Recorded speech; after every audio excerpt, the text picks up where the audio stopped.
Halo guys, welcome back again to my channel bersama saya Hansen di sini dan seperti biasanya setiap harinya saya akan buatkan video seputar cryptocurrency. Apa kabar kalian hari ini semuanya? Semoga dalam keadaan yang baik-baik saja. Teman-teman, kita kembali melihat Bitcoin mendapatkan pergerakan yang lumayan signifikan dalam 24 jam terakhir, dan itu juga tidak lain disebabkan oleh data GDP yang baru saja kita lihat tadi malam. Dan data tersebut keluar sebenarnya tidak sesuai dengan ekspektasi, bahkan jauh di bawah ekspektasi, teman-teman. Dan itu menyebabkan kita melihat market bergejolak gitu ya, tidak hanya di cryptocurrency sebenarnya, di stock market Amerika Serikat juga sama. Awalnya kita melihat ada gap down yang cukup dalam, tetapi pada akhirnya menjelang akhir sesi, kita mendapatkan ada sedikit rebound. Dan itu juga yang persis terjadi di Bitcoin, dan kita bakalan bahas nanti dari segi price action kira-kira apa yang sedang terjadi. Dan juga tidak lupa hari ini teman-teman kita masih akan kedatangan salah satu data paling penting mungkin untuk minggu ini yang bakalan kita bahas sebentar lagi. So stay tune terus sampai akhir video. Nah, sekarang kita bakal mulai dari CoinMarketCap terlebih dahulu. Per hari ini secara global, market cap crypto berada di angka 2,37 triliun dolar atau naik sekitar 0,08%. Nah, di top 10 coin sendiri kita juga melihat keadaannya sebenarnya dominan berwarna hijau, ada sedikit rebound yang terjadi. Kenaikannya ranging antara 0, sekian persen hingga kurang lebih 1%. Dan udah lama banget kita mungkin nggak menyebutkan XRP sebagai top performer. Hari ini, pada akhirnya XRP kembali menjadi top performer, walaupun kenaikannya nggak signifikan, hanya 1,24%, tapi itu udah lebih tinggi daripada beberapa yang lainnya, ke harga 0,5302 dolar. So, itu adalah outlook sementara dari beberapa top coin yang ada. Sekarang kita langsung saja masuk ke beberapa data dan berita terbaru hari ini. Nah, yang pertama teman-teman, setelah kemarin kita melihat ada data GDP yang keluar, sebenarnya jauh di bawah ekspektasi ya teman-teman. Data terakhir itu 3,4%. Kemudian ekspektasinya adalah menurun menjadi 2,5%. Tapi actualnya kita hanya melihat angka 1,6%. Ini adalah mungkin salah satu data GDP paling lemah yang pernah kita lihat di tahun ini, gitu ya. Atau mungkin sudah kurang lebih 1,5 tahun kita tidak pernah melihat ada angka serendah ini, atau bahkan lebih. Saya tidak tahu. Kalian mungkin bisa kasih komentar kalau misalnya kalian tahu kapan terakhir kita melihat data GDP Amerika Serikat itu serendah ini 1,6%, gitu ya. Jadi itu yang menyebabkan market kemarin itu bergejolak, di mana data GDP itu ternyata jauh di bawah ekspektasi. Nah, tetapi teman-teman, yang tidak kalah penting, bahkan jauh lebih penting menurut saya adalah data malam hari ini yang akan dirilis di pukul 19.30 waktu Indonesia Barat. Karena kita akan melihat data Core PCE Price Index dan juga PCE Price Index. Nah, menariknya, untuk Core PCE itu diekspektasikan mengalami penurunan 0,2% dari yang awalnya 2,8 menjadi 2,6%. Sedangkan untuk PCE Price Index-nya itu diekspektasikan mengalami kenaikan 0,1% dari 0,5 menjadi 2,6. Nah, senario paling idealnya sekali lagi bagi saya adalah kita mau melihat kedua data ini mengalami penurunan, teman-teman. Tidak hanya di core-nya, tapi juga di PCE-nya. Jadi kalau misalnya keduanya di sini nanti mengalami penurunan, bagi saya itu harusnya akan menjadi sebuah berita positif untuk market, dan itu bisa membuat stock market Amerika Serikat mendapatkan rebound lebih kencang. Kenapa?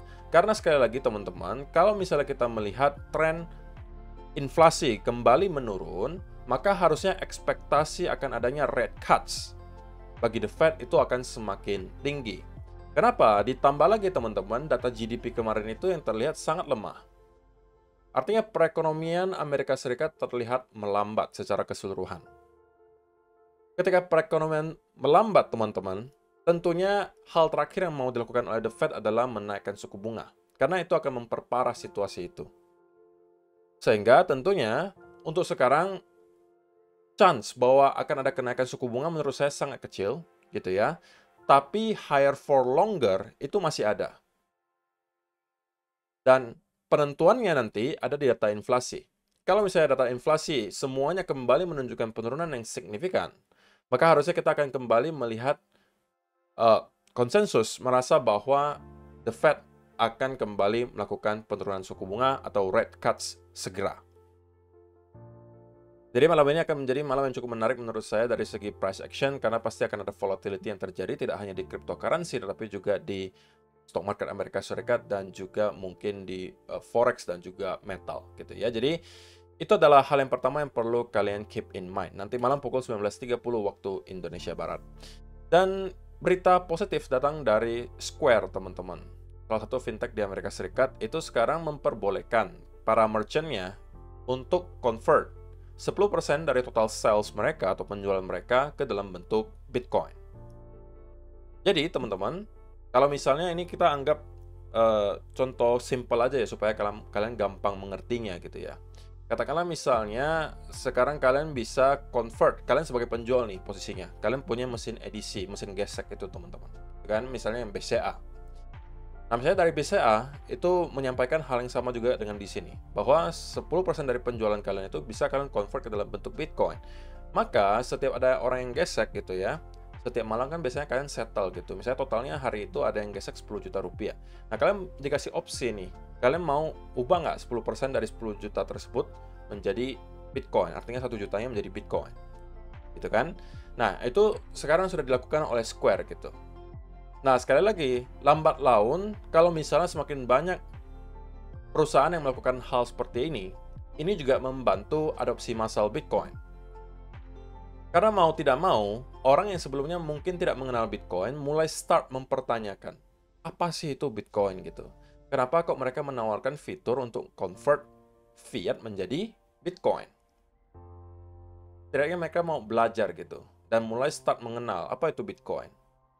Dan kemudian lambat laun mereka juga mungkin ada yang sebagian tertarik untuk convert fiatnya ke dalam Bitcoin. Dan itu lambat laun juga akan membantu adopsi massal yang terjadi. Gitu ya, jadi ini adalah sesuatu yang menurut saya sangat baik terjadi, teman-teman. Kita memang melihat harga stuck untuk Bitcoin selama beberapa waktu belakangan. Tetapi di belakang layar, yang terjadi itu semuanya banyak kan positif. Walaupun sekarang lagi ada FUD lagi ya teman-teman, bahwa SEC kembali gencar gitu ya untuk menyerang sektor cryptocurrency dan mempermasalahkan sekarang bahkan Uniswap dan juga MetaMask. Bayangkan. Tapi di sisi lain kalian juga harus perhatikan tingkat adopsinya yang terjadi, apa yang positif terjadi di Bitcoin, apakah ada perubahan? Saya rasa tidak ada. Bitcoin yang masih tetap berjalan, gitu ya. Adopsi terus berlanjut, demand terus ada. Ya, cuma memang selalu ada percobaan, teman-teman, untuk menekan harga Bitcoin. Gitu ya. Dan itu sedang kita lihat sekarang. Tapi bagi saya, cepat atau lambat, gitu ya, Bitcoin harusnya akan kembali mengalami kenaikan secara harga. Pertanyaannya hanya kapan? Ya, jadi itu adalah yang kedua. Kemudian yang ketiga, teman-teman, ini juga sedikit banyak berkontribusi terhadap apa yang terjadi di Bitcoin dalam beberapa waktu belakangan. Kenapa kita bisa melihat Bitcoin harganya stuck gitu? Ya karena ETF flow dalam kurang waktu mungkin beberapa hari terakhir atau 1-2 minggu terakhir itu juga tidak terlalu signifikan, teman-teman. Ini juga bukan karena demand-nya tidak ada ya, tapi karena Grayscale itu terus melakukan outflow yang angkanya cukup besar, sehingga inflow dari ETF lain itu kesulitan untuk mengimbangi. Dan data terakhir menunjukkan bahwa kita melihat ETF secara total itu mendapatkan net outflow sebesar 1.900 Bitcoin atau 120 juta dolar. Dan ini juga sedikit banyak yang membantu selling pressure di market. Tapi tentunya kita harapkan bahwa hal ini segera akan berubah, teman-teman. Karena kalau kita melihat ada pelanjutan dari outflow di sini dan angkanya cukup besar seperti yang kita lihat kemarin, 120 juta. Dan kalau itu terus-menerus terjadi, maka kita akan juga melihat Bitcoin kesulitan gitu untuk kembali reversal dan membentuk rally ke atas. Yang kita bisa lihat justru adalah selling off. Nah, yang tidak kita mau lihat terjadi adalah ketika kita melihat selling pressure semakin besar, nanti efeknya berantai nih. Mulai dari para whales yang menjual, kemudian misalnya ETF di sini juga ikutan jualan, miners ikutan jualan, harga terus-menerus drop, katakanlah udah nyampe lagi ke 60.000, bahkan drop di bawah 60.000. Yang berikutnya terjadi pasti adalah apa? Kita akan mendapatkan long squeeze. Karena pasti akan ada banyak sekali titik likuidasi di bawah 60.000. Itu akan membuat harga kembali menurun lagi. Yang berikutnya, kita akan mendapatkan semacam panic selling dari kalangan retails. Itu juga akan kembali membawa Bitcoin jatuh ke bawah. Dan bagi saya sekali lagi memang area worst case scenario untuk saya pribadi ya teman-teman, itu adalah sekitar 50 sampai 52 ribu dolar. Tapi sweet spotnya bagi saya ada 55 sampai 58. Worst case-nya di 50 52. Itu bagi saya pribadi. Gitu ya. Jadi sampai sekarang opini saya itu juga masih sama gitu ya. 55 sampai 58 itu kemungkinan bakalan bertahan jika kita tidak melihat efek berantai yang tadi saya sebutkan itu terjadi. Tapi kalau 50 sampai 52 itu sudah worst case scenario-nya, sudah semua yang tadi saya sebutkan itu terjadi. Ada long squeeze, ada panic selling, miners juga jualan, kemudian ETF juga jualan, itu mungkin nyampenya bisa ke sana. Tapi saya tidak melihat Bitcoin bisa bergerak jauh lebih bawah daripada 50 ribu. Ya kalau cuma sekedar wick ke bawah ke 49-48 itu wajar gitu ya. Itu hanya untuk mencuci orang-orang yang mungkin udah mencoba langsung long di angka 50 ribu, itu wajar. Tapi saya rasa kita akan membuat semacam base di sekitaran area tersebut kalau kita nyampe ke sana. Gitu ya. Dan juga perlu saya ingatkan lagi teman-teman bahwa setiap kali kita menghadapi sebuah bull run itu biasanya akan bertahan kurang lebih 800 hari. Ini data historisnya ya teman-teman. Dan kalau misalnya kita akan mengulangi hal yang sama dengan yang kita lihat beberapa cycle sebelumnya, maka top untuk cycle kali ini bisa kita expect terjadi di bulan Maret 2025 atau kurang lebih 1 bulan range-nya. Antara satu bulan sebelum Maret atau 1 bulan setelah Maret, itu juga bisa gitu. Jadi range-nya antara Februari, Maret, atau April tahun 2025 akan menjadi top untuk cycle kali ini. Kalau memang kita akan mendapatkan traditional cycle atau cycle yang sama dengan yang sebelum-sebelumnya. Karena kan sekarang udah banyak nih yang mulai lagi mempercayai bahwa kali ini kita akan mendapatkan super mega cycle atau super cycle, apapun kalian mau sebut itu, yang berarti bahwa kita akan mendapatkan bull market yang jauh lebih berkepanjangan daripada apa yang kita lihat sebelum-sebelumnya. Nah, walaupun saya tidak menutup kemungkinan hal tersebut bisa aja terjadi, tapi saya lebih prefer untuk keluar sesuai dengan planning saya. Kalau toh harganya terus mengalami kenaikan lagi, ya memang itu udah bukan rezeki saya gitu. Dan saya rasa saya juga udah cukup kalau misalnya nyampe ke area tersebut. Jadi tidak ada keperluan bagi saya untuk terlalu greedy, gitu ya. Karena bagi saya akan lebih sakit lagi kalau misalnya saya jual terlalu lambat, gitu ya. Dan rupanya harga drop kembali ke sekitaran area 60 atau 50 ribu dolar. So, itu adalah beberapa data dan berita hari ini yang pengen saya sampaikan untuk kalian. Sekarang kita masuk ke chartnya Bitcoin. Dan saya pengen mulai langsung dari 1 hour chart, teman-teman.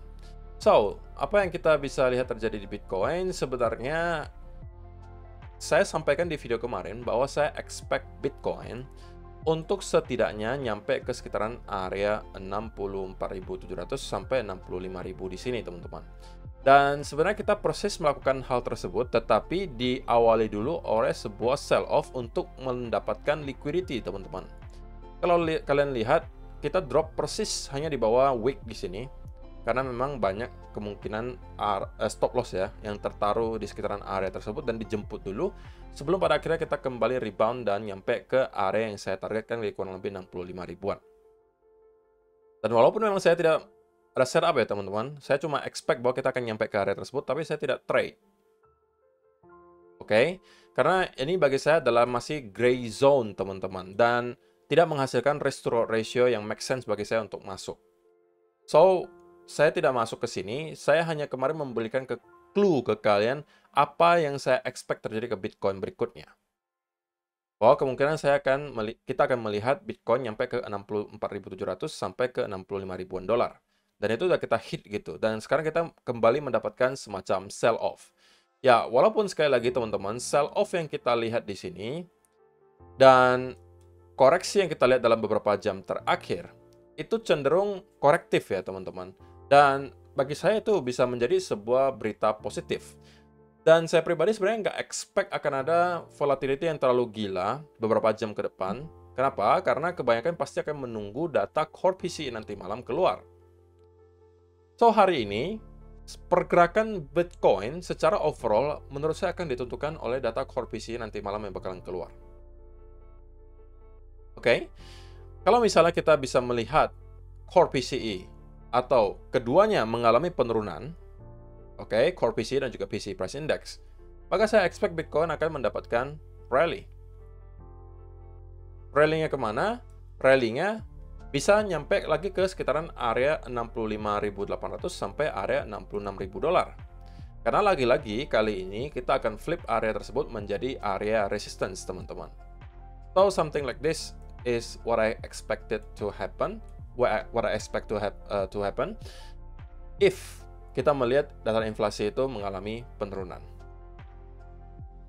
Tapi kalau sebaliknya, teman-teman, kalau kita melihat core PCE dan juga PCE Price Index justru mengalami kenaikan lebih signifikan daripada perkiraan, maka kita harus siap-siap akan ada sell off lanjutan di stok market Amerika Serikat dan itu juga bisa menarik turun Bitcoin. Dan sekali lagi, kalau sampai area 63.000 ini tidak mampu kita hold, gitu ya. Kalau kita zoom out, teman-teman, kita bisa tahu bahwa area 63.000 ini juga menjadi tahanan terakhir seperti yang saya sampaikan di video kemarin. Ini akan menjadi area tahanan terakhir. Kalau ini mampu kita jebol, maka kita bisa expect Bitcoin setidak-tidaknya untuk kembali ngeretest ke area low terakhir di 60.000. Dan kalau misalnya itu jebol, tentunya kita akan membentuk lower low baru, kemungkinan menuju ke area yang sudah saya sampaikan menjadi sweet spotnya, 55 sampai 58.000, atau maximum pain menurut saya adalah di sekitaran 50 sampai 52.000 dolar. Dan saya tidak melihat Bitcoin untuk bergerak jauh lebih bawah daripada itu lagi. Kalau memang nyampe gitu ya. Saya tidak yakin juga nyampe karena menurut saya 55 sampai 58 pun kemungkinan besar akan provide some major support.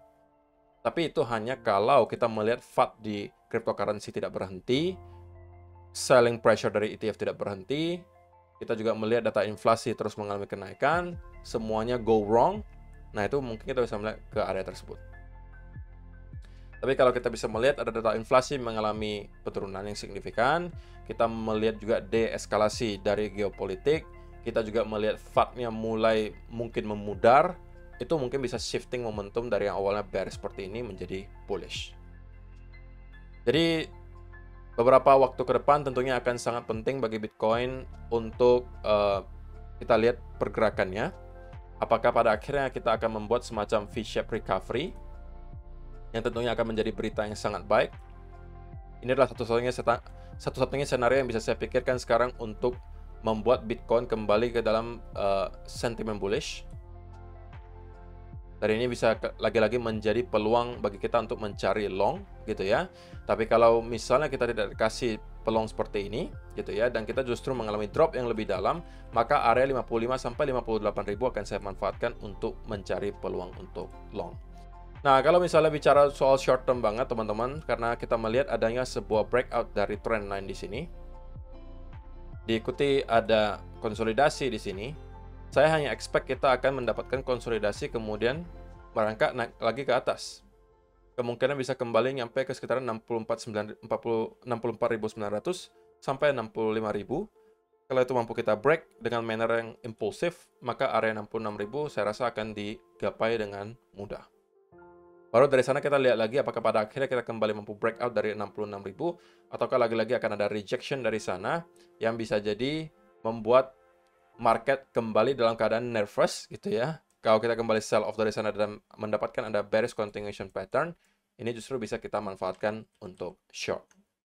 Gitu ya. Jadi saya rasa itu saja sih yang perlu saya sampaikan di video hari ini, teman-teman. Terima kasih untuk kalian yang telah menonton sampai selesai.